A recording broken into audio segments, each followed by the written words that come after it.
الحمد لله رب العالمين والصلاة والسلام على خاتم النبيين أما بعد فأعوذ بالله من الشيطان الرجيم بسم الله الرحمن الرحيم الصلاة والسلام عليك يا رسول الله وعلى آلك وأصحابك يا حبيب الله الصلاة والسلام عليك يا نبي الله وعلى آلك وأصحابك يا نور الله۔ درود پاک پڑھنے کے بے شمار فضائل و برکات ہیں۔ اسلام کے پہلے خلیفہ حضرت ابو بکر صدیق رضی اللہ تعالی عنہ فرماتے ہیں حضور اکرم نور مجسم صلی اللہ تعالی علیہ وسلم پر درود پڑھنا پانی سے آگ کو بجھانے سے بھی زیادہ تیزی سے گناہوں کو مٹانے والا ہے، اور آپ علیہ الصلوۃ والسلام پر سلام بھیجنا غلام آزاد کرنے سے افضل ہے۔ آپ ذرا غور کریں کہ پانی آگ پہ ڈالیں تو جتنی تیزی سے آگ بجھتی ہے، فرمایا ایسے گناہ مٹتے چلے جاتے ہیں، یعنی دوسرے لفظوں میں گناہوں کی وجہ سے جہنم کی آگ بڑھ رہی ہے۔ اگر آپ اس آگ کو اس گناہوں کی آگ کو بجھانا چاہتے ہیں تو درود پاک پڑھتے چلے جائیں، اللہ کی رحمت سے گناہ معاف ہوتے جائیں گے، آگ بھی بجھتی چلی جائے گی انشاءاللہ۔ اور فرمایا کہ نبی پاک علیہ الصلوۃ والسلام پر درود بھیجنا، سلام بھیجنا غلام آزاد کرنے سے افضل ہے۔ تو اب ہمیں چاہیے کہ ہم چلتے پھرتے اٹھتے بیٹھتے کثرت کے ساتھ درود پاک پڑھیں۔ سیدی اعلیٰ حضرت کیا خوبصورت اشعار لکھتے ہیں نا، اپنے خطاواروں کو اپنے ہی دامن میں لو، اپنے خطاواروں کو اپنے ہی دامن میں لو، اپنے خطاواروں کو اپنے ہی دامن میں لو، اپنے ہی دامن میں لو، کون کرے یہ بھلا تم پہ کروڑوں درود، کون کرے یہ بھلا۔ کوئی غلطی کرنے والے، مسٹیک کرنے والے، نہ ماننے والوں کو دامن میں چھپاتا ہے، ہماری کوئی بات نہ مانے ہم دور کر دیتے ہیں، یار یہ تو بات ہی نہیں مانتا، ایک بار سمجھایا، دو بار سمجھایا، بلکہ ماں باپ بچے کو گھر سے نکال دیتے ہیں، مگر آقا وہ ہیں کہ خطا بھی انہی کی دربار میں کرتے ہیں، اور جب آقا کے پاس جاتے ہیں تو نبی پاک دامن میں بھی چھپا لیتے ہیں۔ اپنے خطاواروں کو اپنے ہی دامن میں لو، اپنے خطاواروں کو اپنے ہی دامن میں لو، اپنے خطاواروں کو اپنے ہی دامن میں لو، اپنے ہی دامن میں لو، کون کرے یہ بھلا تم پہ کروڑوں درود، کون کرے یہ۔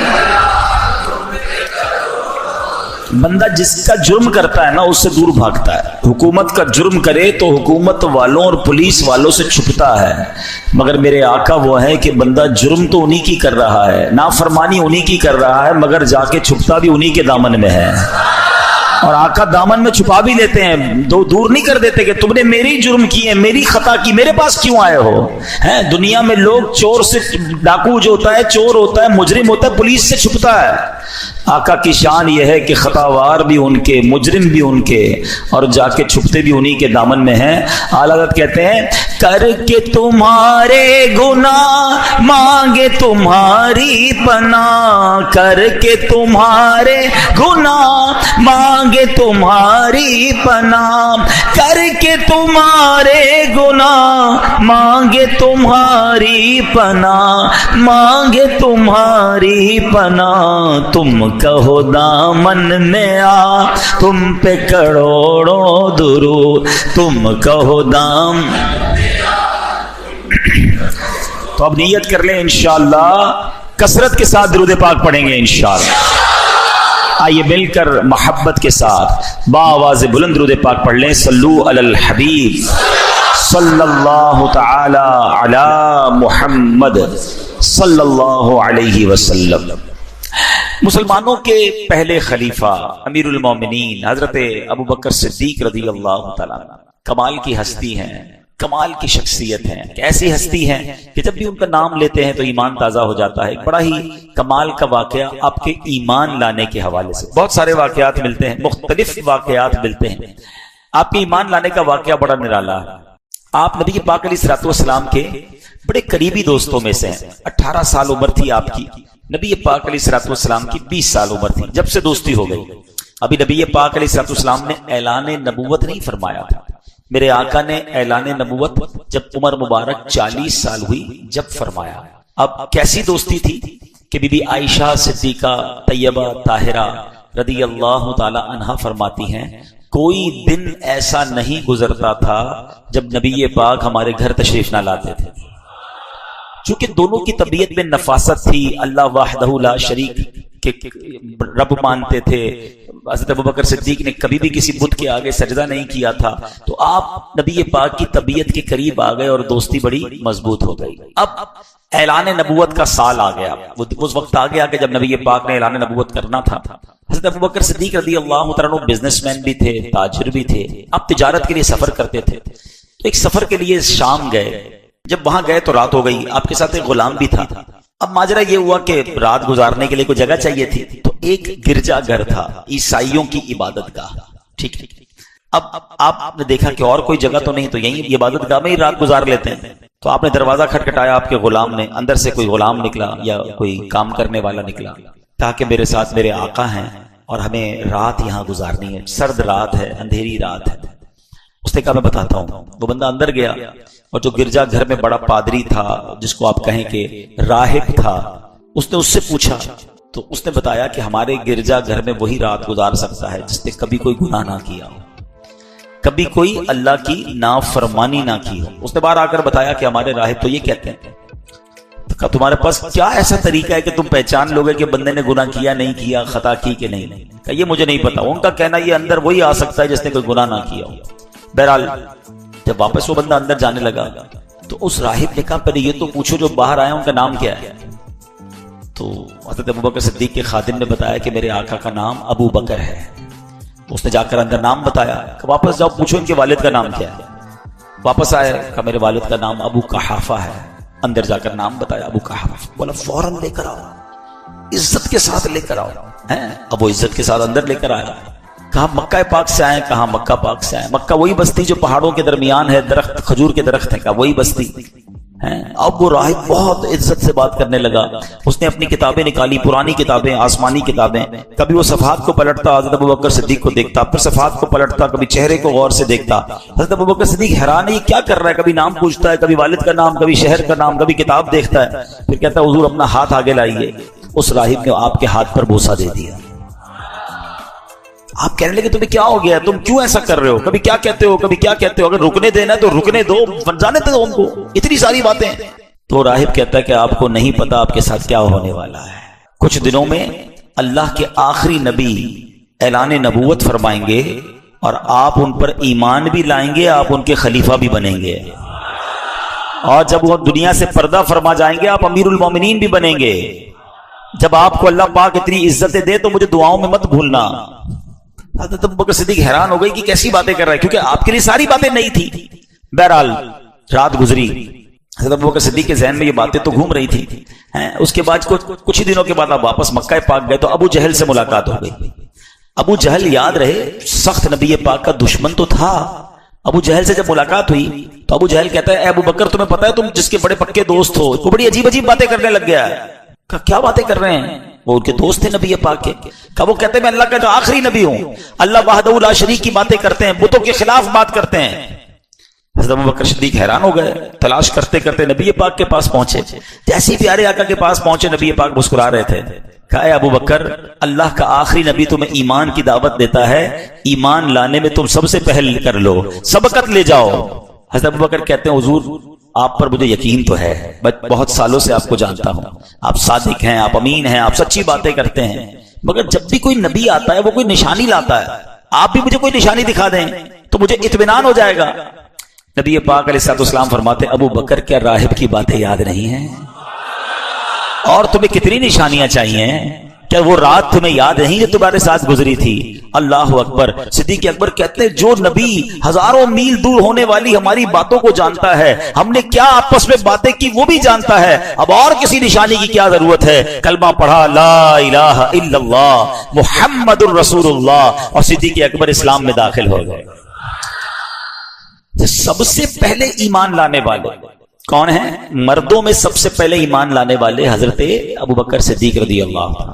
عورتوں میں سب سے پہلے ایمان لانے والی کون ہے؟ بی بی خدیجۃ الکبریٰ رضی اللہ تعالی عنہ. بچوں میں سب سے پہلے ایمان لانے والے کون ہیں؟ مولا علی شیر خدا کرم اللہ تعالی وجہ الکریم. اچھا یہ باتیں تو ہمیں پتہ ہونی چاہیے، مگر میں ایک بڑی گہری بات کہنا چاہتا ہوں. یہ تینوں کون تھے؟ اگر غور کریں نا، پہلے ایمان لانے والا سب سے قریبی دوست، پہلے ایمان لانے والی آپ کی زوجہ محترمہ، پہلے ایمان لانے والا بچہ کون؟ جو آپ کے گھر میں بڑا ہو رہا ہے. نبی پاک کے سب سے قریبی لوگ ہیں. اب پوائنٹ سمجھ رہے ہیں؟ آقا کے سب سے زیادہ قریب یہ تین ہستیاں ہیں، اور تینوں نے جیسے ہی سنا کہ نبی پاک اللہ کی طرف بلا رہے ہیں، 1 منٹ نہیں لگایا، کلمہ پڑھا اور مسلمان ہو گئے.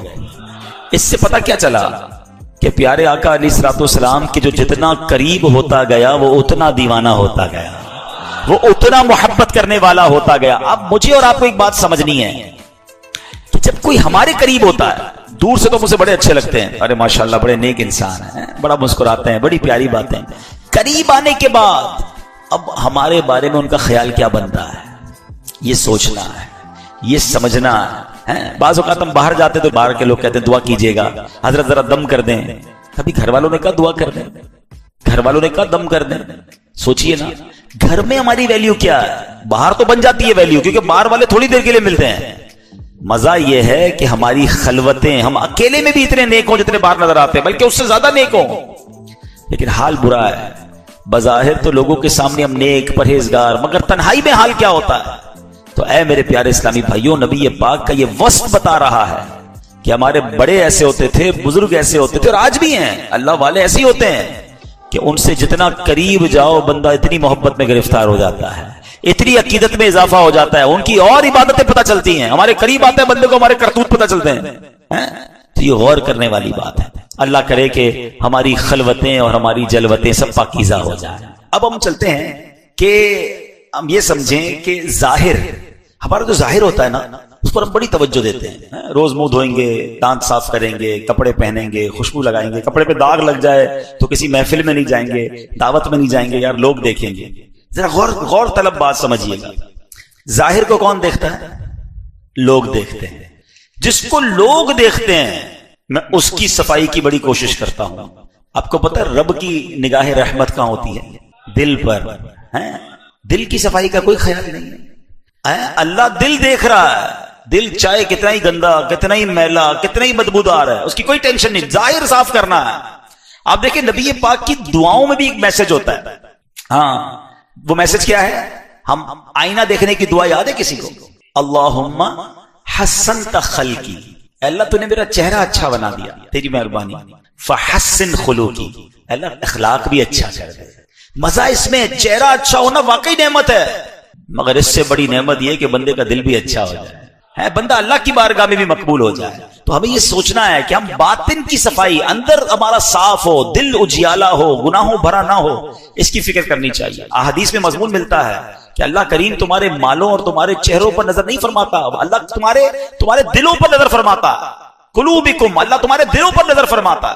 اللہ کرے کہ ہم ہمارے اپنے دلوں کو صاف کرنے والے بن جائیں. صدیق اکبر رضی اللہ عنہ کے بارے میں مزید آتا ہے کہ آپ کے ایمان کا عالم کیا تھا کہ سورہ آل عمران آیت نمبر 79 میں اللہ پاک ارشاد فرماتا ہے کونوا ربانیین، یعنی اللہ والے ہو جاؤ. حضرت ابو عباس عطا رحمت اللہ تعالی کی خدمت میں سوال ہوا، اس آیت کریمہ میں اللہ پاک نے ہمیں کس جیسا ہونے کا حکم دیا ہے؟ کیونکہ اللہ نے تو یہ فرمایا کہ اللہ والے ہو جاؤ. آئے ہائے، حضرت ابو عباس عطا فرماتے ہیں کہ ہمیں اس آیت میں حکم دیا جا رہا ہے کہ صدیق اکبر جیسے ہو جاؤ. اچھا، اس کی وجہ بیان فرمائی، کیونکہ جیسے ربانی یعنی اللہ والے صدیق اکبر ہیں، انبیاء کرام کے بعد کائنات میں ایسا اللہ والا کوئی ہے ہی نہیں. آئے ہائے ہائے، حضرت صدیق اکبر ایسے اللہ والے ہیں. آپ کا اللہ پاک پر، توحید پر ایسا کامل ایمان ہے کہ زمانے کا کوئی حادثہ، یہاں تک کہ پوری زمین ادھر سے ادھر ہو جائے، پھر بھی آپ کے دل پر اس کا کوئی اثر یعنی ایفیکٹ نہیں ہوتا. آپ کے دل میں ایمان پوری آن بان اور شان کے ساتھ قائم رہتا ہے.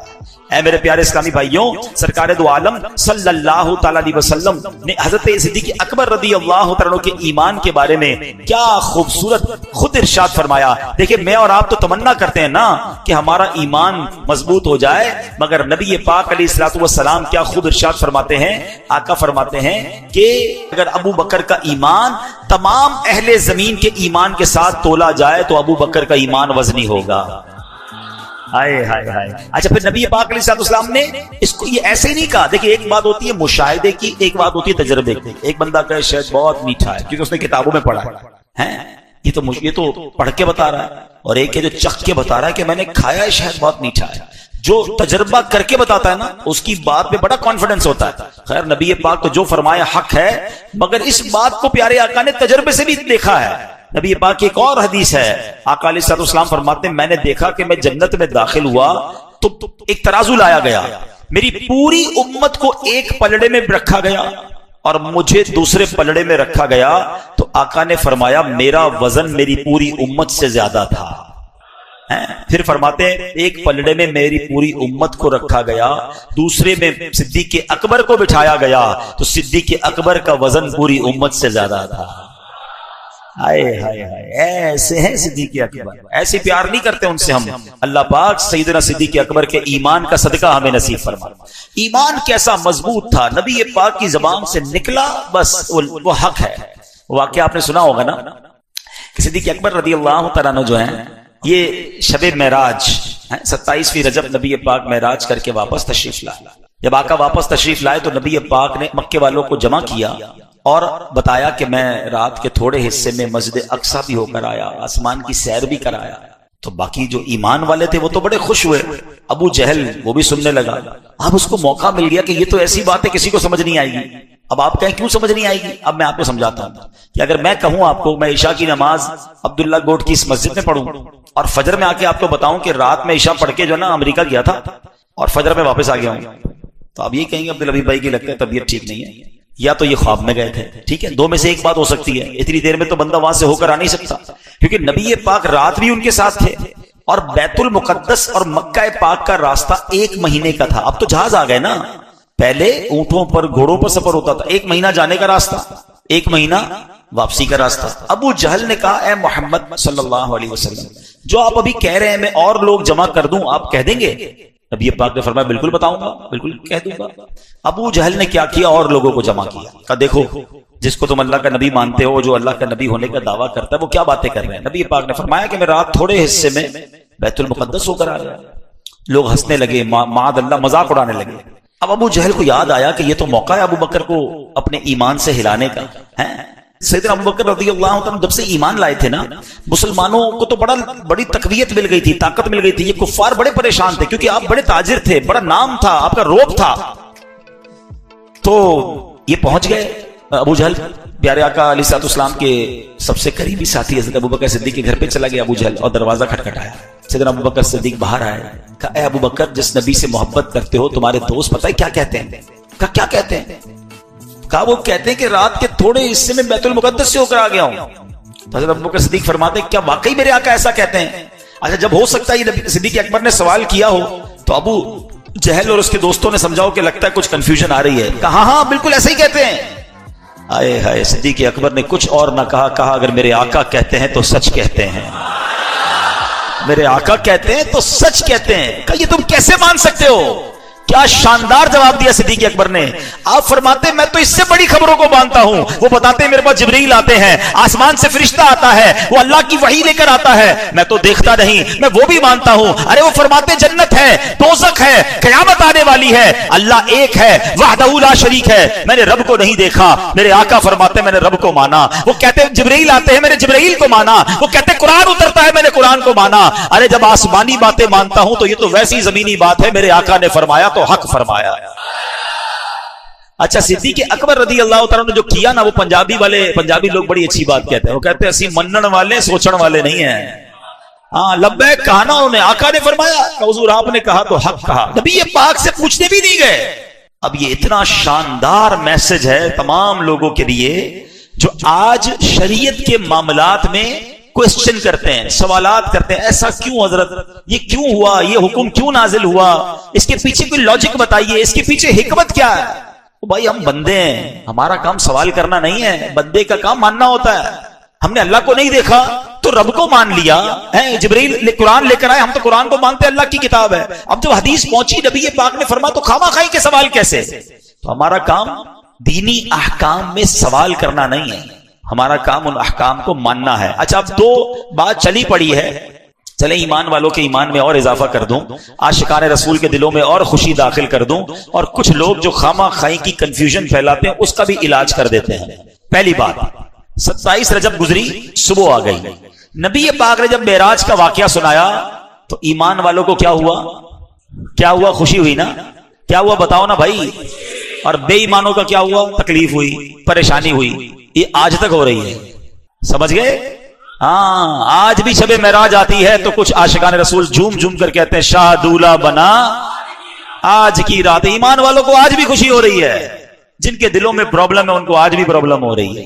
تو پہلے یہ سمجھ لو۔ دوسرا، اب لاجیکلی جواب سمجھ لو۔ کچھ لوگ کیا کہتے ہیں، خواہ کہیں معراج کی اتنی عظیم سعادت، اتنے بڑے معجزے کو معاذ اللہ کم دکھانے کے لیے کہتے ہیں کہ یہ معراج جو ہوئی تھی نا یہ خواب میں ہوئی تھی۔ معاذ اللہ، وہ کیا کہتے ہیں، نبی پاک خواب میں تشریف لے گئے تھے۔ اب میں آپ کو بڑی آسانی سے لاجیکلی سمجھا دیتا ہوں، غور سے سنو گے تو آئندہ کبھی وسوسہ کوئی ڈال نہیں سکے گا، ٹھیک ہے؟ کبھی آپ صبح اٹھیں، اتنے سارے لوگ بیٹھے، ہمارے گھر میں بھی چھوٹے چھوٹے بچے ہوتے ہیں، کوئی بچہ صبح اٹھ کر کہے کہ ابو جان رات میں خواب میں جو ہے نا لاہور بھی گیا، اسلام آباد بھی گیا، اس کے بعد مکے بھی گیا، مدینے بھی گیا، صبح اٹھا تو بستر پر تھا، تو آپ کیا کہیں گے؟ چلو بیٹا مبارک ہو، ماشاءاللہ مکہ مدینہ دیکھا، لیکن خواب میں سارے گھومتے رہتے ہیں۔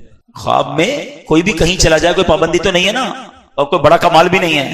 ایک بڑا لاجیکلی سوال، حکمت والا سوال آپ سے کر رہا ہوں، اگر نبی پاک نے 28 رجب کی صبح یہ کہا تھا کہ میں رات کے اندر خواب میں بیت المقدس دیکھ کر آیا ہوں تو جھگڑا بنتا؟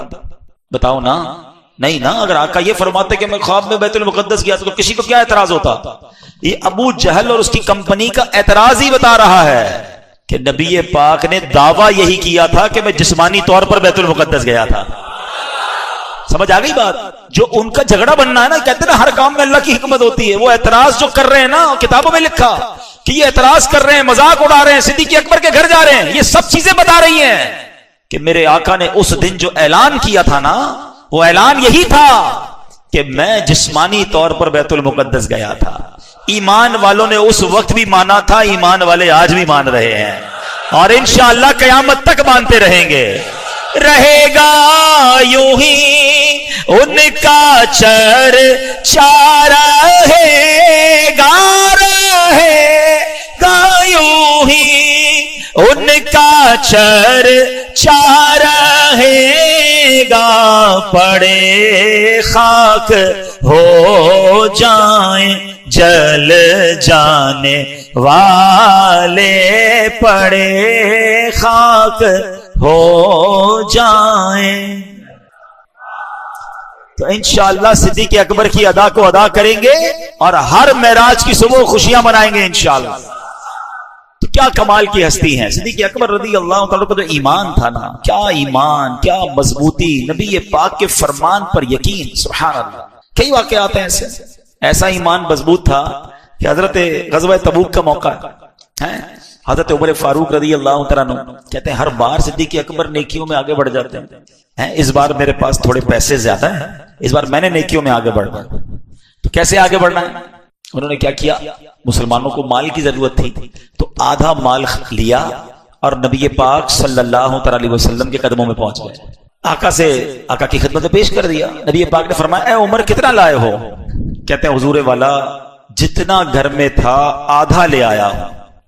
پیارے آقا علیہ الصلوۃ والسلام نے فرمایا اے عمر گھر والوں کے لیے کیا چھوڑا ہے؟ کہ حضور گھر والوں کے لیے میں آدھا چھوڑ کر آیا ہوں۔ اب ذرا سوچئے جن لوگوں کو 2.5% زکوٰۃ دینا مشکل لگتا ہے وہ 50% لے کے چلے گئے۔ اچھا آپ کہتے ہیں کہ مجھے انتظار تھا کہ میں ابو بکر کہلاتے ہیں کیونکہ مقابلہ تھا، کمپٹیشن تھا۔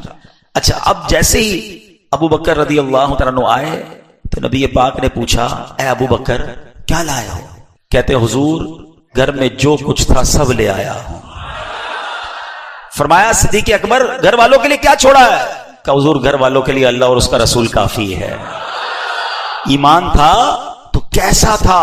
حضرت عمر کہتے ہیں اس دن آج میں نے جان لیا کہ نیکیوں میں ابو بکر سے آگے نہیں بڑھ سکتا. اچھا پھر دیکھو یہ صدقہ قبول کیسا ہوا کہ نبی پاک کی بارگاہ میں جب سیدنا ابو بکر صدیق سارا مال پیش کر چکے نا تو آپ نے اتنا صدقہ کیا تھا، سب کچھ دیا تھا نا، تو کرتے پر جو بٹن لگے تھے نا وہ بٹن بھی رائے خدا میں صدقہ کر دیے، کانٹے لگا لیے. تھوڑی دیر ہوئی تو جبریل امین آئے. جب جبریل امین آئے نا تو ان کے جسم پر جو لباس تھا اس میں بھی کانٹے لگے ہوئے تھے.